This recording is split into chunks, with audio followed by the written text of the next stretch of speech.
es una nueva edición de TVC4 Noticias, el noticiero de Comarca TV en tiempo de coronavirus. Soy José Luis Di Lorenzo y estas son las novedades.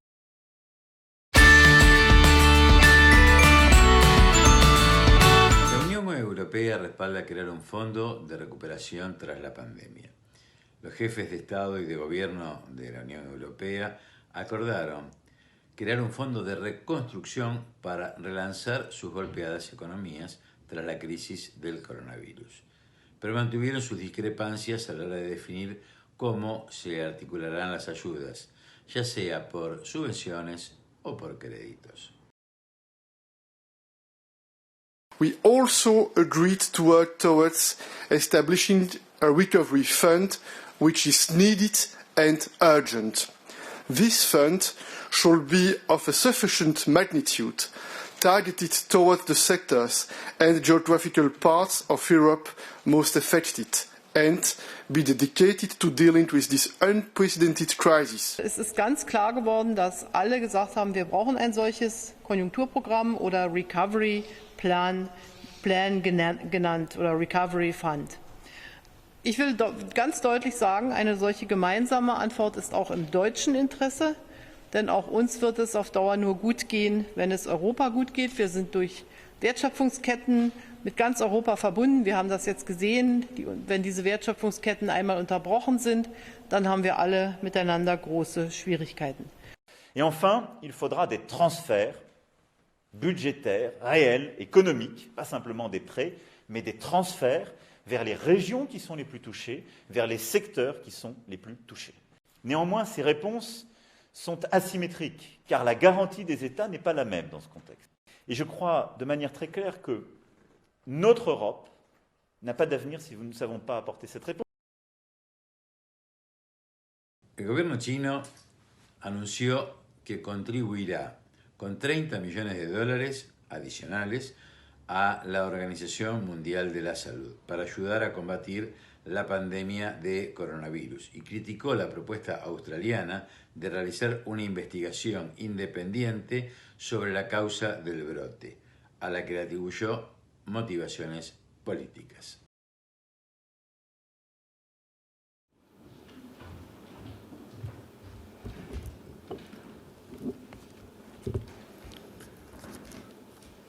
中方决定在前期向世卫组织捐款2000万美元现汇的基础上，增加3000万美元现汇捐款，用于新冠肺炎疫情防控、支持发展中国家卫生体系建设等工作。在全球抗击疫情的关键时刻，支持世卫组织就是捍卫多边主义的理念和原则，维护联合国的地位和权威。病毒是人类的共同敌人，国际社会只有团结协作，才能战而胜之。中方向世卫组织捐款，体现了中国政府和人民对世卫组织的支持和信任，也为世界公共卫生事业和全球抗击疫情做出自己的贡献。中方愿同各方一道，同舟共济，守望相助，为抗击新冠疫情、维护地区和国际公共卫生安全、构建人类命运共同体贡献力量。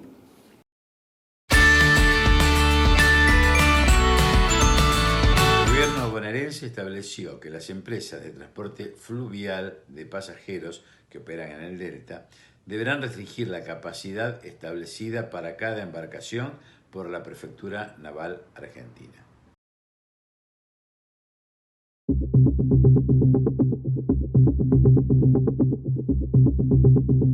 Teniendo en cuenta la emergencia sanitaria, dicha autoridad, que en este caso la Secretaría de Transporte, limitó a 60% de su capacidad. Para que tengamos una referencia, ¿no? Si la embarcación está habilitada para 100 pasajeros, podría embarcarse el 60%, o sea, 60 personas dentro de la embarcación, respetando todas las medidas preventivas que todas las personas deberían asumir ¿sí? Que deben aceptar, por ejemplo, el uso de tapabocas, uso de gel en alcohol, protectores faciales. Se sumó a todo esto el control justamente de las personas, el tránsito de las personas que se llevó al seguimiento y determinar que cada uno sean justamente los isleños que estén transitando en esta zona y que justifique realmente su circulación acorde a las exenciones que tiene el artículo 6 del DNU vigente a la fecha. Los isleños de alguna forma fueron de alguna forma adaptándose, viendo las circunstancias y tratando de alguna forma ser solidario a la realidad que estamos viviendo. Tenemos 4 horarios en la mañana y 3 horarios en la tarde. El tema es de que también la gente, ya estamos tomando conciencia, la gente, de que tiene que viajar poco menos. La gente viene a comprar al continente y se vuelve de vuelta a la isla. Y sí, todo es bastante complicado. El tema de, ahora con el asunto de la pandemia, que la gente no puede viajar tan fluido como antes.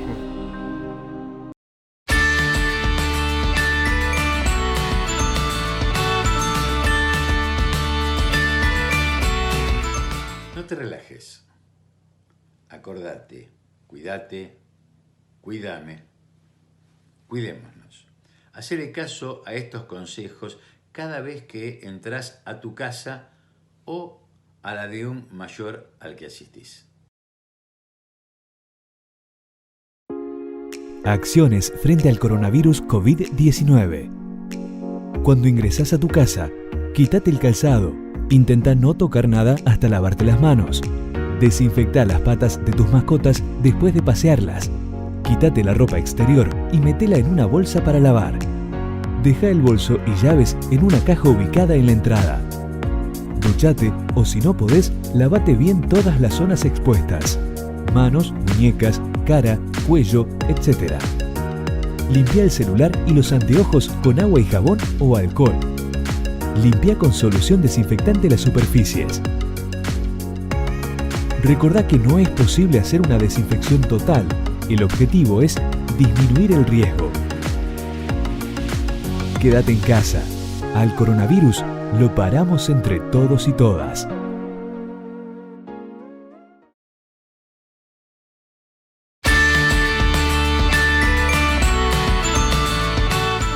En estos momentos de quiebre de paradigma, de un antes y un después de la pandemia, viene muy bien escuchar los consejos del viejo profesor respecto de ejes muy sencillos, sin pretensión técnica, que son propuestas metodológicas para que entre todos pensemos un modelo de país, un modelo de vida, un modelo a construir luego de superada la pandemia. El sentido de un proyecto nacional es siempre algo por lograr. La validez del sentido de lo que se propicia es una conquista de la acción. Su verdad es hacer verdadero lo que se propone, al realizarlo desde el nivel del compromiso. Ustedes recordarán, cuando hablamos del anteproyecto instaurado a sangre y fuego el 24 de marzo de 1976, Graciela Zavala se preguntó y nos preguntó si este anteproyecto continuaba vigente en la actual etapa de la democracia. Iniciamos por analizar la democracia recuperada en 1983, sentando lo que creíamos que eran las pautas de continuidad del anteproyecto durante el gobierno de Ricardo Alfonsín, pese a los esfuerzos por revertirlo. Y ahora vamos a hablar de la etapa del gobierno siguiente, la de Carlos Menem. Al gobierno de Alfonsín lo sucede por elección el de Carlos Menem. En la elección compitieron Eduardo Angelos por el radicalismo y Carlos Menem por el peronismo. Angelos prometió lápiz rojo en la campaña, es decir, más ajuste. Menem, en tanto, prometió revolución productiva y salariazo. Lo cierto es que Menem ganó la elección, pero hizo en definitiva lo que prometía Angelos. Aplicó el lápiz rojo y el ajuste. Y es más, nos dijo a los argentinos que si nos hubiera anticipado lo que iba a hacer, no lo hubiéramos votado. Durante el gobierno de Menem, el pilar comunicacional no solo continuó, sino que se fortaleció enormemente. Por decreto de necesidad y urgencia, Menem garantizó el monopolio de los grandes diarios, ampliándole la cantidad de radios y canales de televisión que podrían acumular, y derogó previamente el artículo 45 de la por entonces Ley de Radiodifusión, que negaba a las empresas periodísticas extender su actividad a la actividad de la televisión y la radiofonía. Así, los grandes diarios se prepararon y consiguieron avanzar en las privatizaciones de canales de aire y en aumentar la cantidad de canales de cable. Los bonos que Menem aprobó para pagar inicialmente parte de la deuda que el gobierno de Alfonsín acumuló con los jubilados por los reclamos judiciales que estos habían hecho, en realidad terminaron siendo un instrumento útil para la utilización de la compra de los servicios públicos, utilizando estos bonos tomados por el Estado a valor nominal, pero que las empresas internacionales que los compraron para apropiarse de nuestros servicios públicos privatizados, lo compraron a valor real, que no era más del 20 o del 30% en ese momento. Al pilar financiero se le dieron otras ventajas adicionales, también se lo robusteció. Los recursos destinados al pago de jubilados fueron dados en la administración, por supuesta eficiencia, a los bancos, disfrazados bajo el nombre de administradoras de fondos de jubilaciones y pensiones, bajo el supuesto de una mayor eficiencia. Lo cierto es que la creación de estas AFJP fue un enorme acto de corrupción estructural, que nos costó a todos los argentinos el equivalente a haber construido 3 millones de viviendas. Sí, exactamente. 100.000 millones de dólares, los estudiosos acreditan, es lo que le costó la transición del sistema público al privado a todos nosotros los argentinos. Y usurarias comisiones que llegaron a 14.000 millones de dólares a favor de las FJP, lo que equivale a haber construido 2 ciudades enteras como la ciudad de La Plata. Esto en apenas 14 años. Pero además, el gobierno de Menem reformó con el acuerdo del radicalismo la Constitución de 1853 e incorporó en esta Constitución, aprobada en 1994, una nueva categoría de ciudadanos, los usuarios y consumidores, es decir, ciudadanos con capacidad económica de usar y de consumir, institucionalizando en el plexo normativo constitucional, en nuestra norma máxima, la lógica mercadocéntrica. La convertibilidad, por otra parte, constituyó una cuasi dolarización de nuestra moneda y la resignación del ejercicio de la soberanía monetaria por parte del Estado argentino. Siempre todo en favor del pilar financiero. También en esta década en que gobernó 2 veces elegido por el pueblo, Carlos Menem, creció el desempleo, dando lugar a que 3 millones de personas crearan clubes de trueque, tuvieran que trocar sus tareas porque no tenían empleo y no tenían salario. Y a los trabajadores jubilados se les inmovilizaron sus saberes por unos 12 años. Todo en favor del negocio financiero y profundizando, en definitiva, el ataque al enemigo del antiproyecto, el ataque al trabajo y al trabajador. En esta etapa de la década menemista se consolidó lo que se empezó a pactar, lamentablemente, en el gobierno de Alfonsín con el Fondo Monetario, que intentó empezar a hacer Rodolfo Terráneo con las privatizaciones y terminó, consolidándose en esta etapa de Carlos Menem. Hoy estamos todos ocupados solidariamente en aportar lo que mejor podemos y sabemos a esta realidad que nos está afligiendo a todos. Por eso queremos compartir parte de lo que fue una entrevista virtual, un panel virtual titulado El mundo del trabajo en tiempo de pandemia, donde participaron representantes de distintos países y vamos a tomar el debate parcial sobre las respuestas legislativas para el mundo y las medidas que se están tomando frente a la pandemia, que para la Argentina nos explica el profesor Roberto Pomba, docente de la Facultad de Ciencias Sociales de la carrera de Relaciones del Trabajo. Y acá la importancia de este decreto del 19 de marzo del 2020, el decreto 297. Y este decreto 297 lo que va a disponer es la abstención de los trabajadores no exceptuados a la concurrencia a los lugares de trabajo. Con lo cual vamos a encontrar que la mayoría de los trabajadores no pueden ir a trabajar, no pueden trasladarse a sus lugares de trabajo. Pero inmediatamente este mismo decreto lo que va a asegurar que todas esas personas que no pueden ir a su lugar de trabajo, se les va a garantizar el goce íntegro de las remuneraciones. Y se va a permitir una figura que hasta ahora no está regulada o no está suficientemente regulada, es que aquellas actividades que se puedan desarrollar en las casas, se las puedan hacer bajo esta figura que comúnmente conocemos como teletrabajo, manteniendo la remuneración habitual.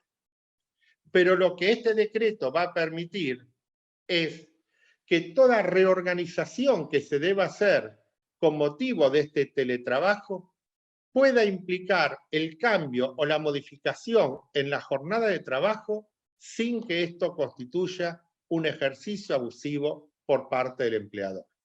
Por supuesto que habrá que demostrar, que habrá que probar que este cambio o esta reorganización en la jornada de trabajo responde a necesidades funcionales y racionales de la actividad que se va a realizar a través del teletrabajo. Y se va a disponer que esta modalidad de teletrabajo va a ser cumplida a través de acuerdos entre trabajadores y empleadores. También se va a autorizar la contratación de personal eventual durante el aislamiento, durante el confinamiento. Es decir, personal que pueda ser contratado para realizar las tareas mientras dure la situación de aislamiento y cuyos contratos van a finalizar cuando termine esta situación tan especial. Y va a disponer también el decreto que los desplazamientos de las personas no pueden ir más allá de los fines de las actividades esenciales. Es decir, si yo me encuentro dentro de una actividad exceptuada, voy a poder trasladarme desde mi casa a ese trabajo, pero no a otra, para cumplir alguna otra actividad, salvo los comercios de alimentación de cercanía. Y salvo que tenga alguna causa que justifique un traslado, como puede ser acudir a un centro de asistencia médica. Y se va a disponer también un protocolo en normas de higiene y seguridad para los trabajadores que deben desarrollar estas tareas esenciales.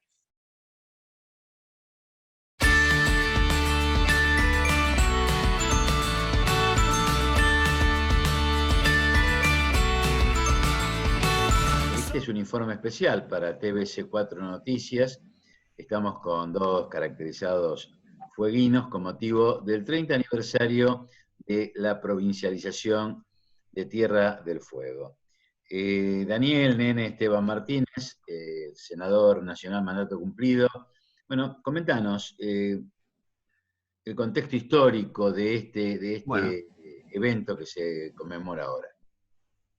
Bueno, mi familia está desde el año 13 en Tierra del Fuego, así que yo conozco el desenvolvimiento de cómo ha sido, primero fue la gobernación marítima, después fue el territorio nacional, y en el año 73 estuve de concejal también, todavía era territorio nacional, Y una de las cosas que nosotros veníamos notando ya en el desarrollo de la actividad política y la actividad, digamos, económica de Tierra del Fuego, o la vida diaria, para decirlo, ¿no? Era que nosotros estábamos muy limitados porque siempre venía alguien desde Buenos Aires enviado con todas las particularidades que sería largo detallar, pero que es interesante en algún momento, desarrollar cuáles eran las condiciones que generaba que hubiera un gobernador enviado. Eso nos planteó a nosotros la idea de buscar cómo independizarnos dentro de nuestro propio país. Éramos una colonia. Por eso en broma y en serio decíamos que nosotros también éramos kelpers, en un sentido despectivo, porque venía la autoridad de Buenos Aires a capricho del presidente o a veces hasta del vicepresidente. Bueno, así fue que nosotros estuvimos 20 años batallando desde el año 76, desde el Consejo Deliberante, donde yo era concejal, estuvimos batallando y generando una constitución que, dicho sea de paso, le echó el ojo a ese proyecto que teníamos nosotros, Arturo Enrique Sampay. Nosotros estuvimos trabajando 20 años a pleno, todo el peronismo de Tierra del Fuego, ante la mirada atónita de los demás. Era una cosa de creer poco, porque hasta algunos de los compañeros nuestros, de los más queridos, dentro de la interna, decían que esto era utópico, no nos creía, a él le parecía que era una cosa inalcanzable. Así que así llegó que nosotros ya en la etapa democrática, la última, digamos, a partir de 1983, ya tuvimos la posibilidad de llegar al Congreso y hacer todos los movimientos necesarios y las actividades políticas necesarias para que el gobierno nacional o el Congreso, que es el que nos tenía que independizar o dar la categoría de provincia, así accionó y fue bastante complicado, porque hubo 4 sesiones, 2 en senadores, 2 en diputados, hasta que se aprobó. Dio 2 vueltas, digamos, el proyecto de provincialización de Tierra del Fuego. Y alguna de las últimas paradojas, como para dejarlo así a mi otro compañero, es que quienes se oponían permanentemente, porque era un gobierno que representaba a los poderes militares, digamos, o eran muy amigos, por decirlo de alguna manera, se oponían, no creían, y resulta que dio la vuelta a la cosa por las tonteras del peronismo. Nos ganaron la elección estatuyente y nosotros que veníamos batallando para imponer una constitución de corte peronista, de corte justicialista, tuvimos que quedar encuadrados en una constitución bastante liberal como la que tenemos ahí, que nos tiene bastante trabado. O sea que quien se oponía terminó siendo la presidenta de la convención estatuyente. Eso para hacerlo breve. O sea, traté de resumir 25 años de actividad pro provincia. Ya vamos a seguir profundizando con gusto el tema. Hugo, vos como concejal de Tierra del Fuego, concretamente Río Grande, danos tu visión sobre el tema.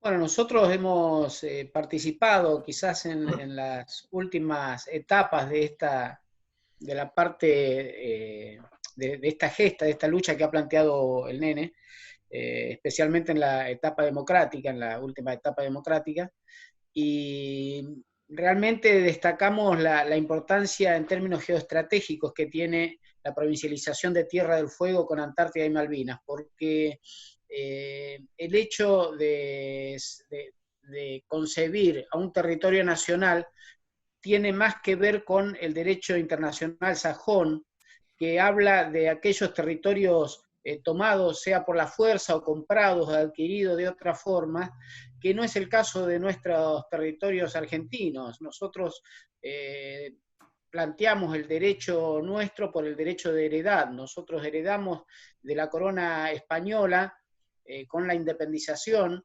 en 1816, todos los territorios que le pertenecían en aquel tiempo al Virreinato del Río de la Plata, y en este caso viene el derecho español y luego argentino desde las bulas papales de 1506. Por lo tanto, los antecedentes históricos nos permiten a nosotros asegurar los derechos argentinos sobre el Atlántico Sur, y la provincialización de Tierra del Fuego lo que hace es darle una continuidad a esos territorios en términos históricos, políticos y jurídicos. Es decir, que la soberanía popular que tenemos en la Isla Grande de Tierra del Fuego también abarca a los territorios usurpados de Malvinas y a los territorios en disputa, o por lo menos compartidos con otros sectores o con otras potencias en la Antártida Argentina. Es decir, esta unidad histórica, política y jurídica tiene ese aval de la soberanía popular, está en la Tierra del Fuego, y que con la provincialización también marca en el mismo derecho internacional la soberanía sobre todas estas zonas australes de nuestro territorio, que le da además mayor fuerza a esa concepción muy peronista de la Argentina bicontinental. Es decir, que el punto sur, el límite sur de nuestra nación es un punto en la Antártida Argentina. Bueno, como homenaje a esta conmemoración de los 30 años de la provincialización de la provincia de Tierra del Fuego, Islas del Atlántico Sur y Antártida Argentina, digamos que nuestro sur es nuestro norte. Este es el norte de la Argentina y es por el que todos tenemos que luchar. Desde nuestro informativo TVS4 Noticias, desde nuestro canal Comarca TV, nos ponemos a disposición para que todos los fueguinos digan, expresen lo que necesiten en nuestro canal, que con gusto seremos propagadores de lo que demanda este sur tan preciado de la Argentina. Muchas gracias y bueno, gracias a todos. Y nos vemos en un próximo encuentro. Hoy la pandemia lo demuestra. El trabajo es una carga solidaria de convivencia. Todos, todas, tenemos que trabajar en nuestros hogares, en la asistencia a quienes lo necesitan, en el cuidado sanitario, en la seguridad, en todas las actividades de la vida. Nos hacemos cargo solidariamente de trabajar para defender la vida. Este es un ejemplo de lo mismo que tendremos que seguir haciendo como comunidad luego de la pandemia, porque es el trabajo el que sostiene, el que financia, el que construye el modelo de país, que no es otra cosa que un modelo de vida. Cuídate, cuídame, cuidémonos.